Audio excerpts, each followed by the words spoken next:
Laser cutting industry में एक बहुत कॉमन सवाल पूछा जाता है, फाइबर लेजर बेटर है या CO2 लेजर। सबसे पहले टेक्नोलॉजी डिफरेंस समझ लीजिए।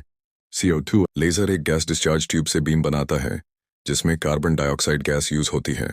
फाइबर लेजर एक ऑप्टिकल फाइबर के through high power laser beam generate करता है। अब बात करते हैं एफिशिएंसी की।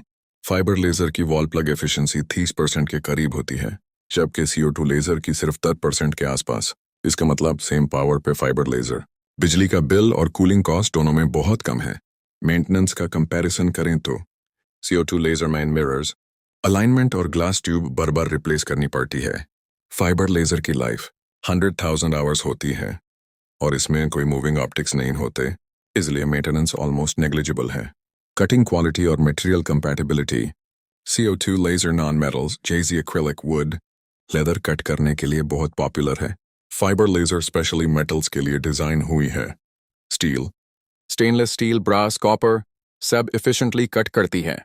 और सबसे इंपॉर्टेंट बात, अगर आप मेटल इंडस्ट्री में काम कर रहे हैं तो fibre laser is the future. CO2 laser अब मोस्टली वुड, एक्रिलिक और एडवर्टाइजिंग इंडस्ट्री तक लिमिटेड है।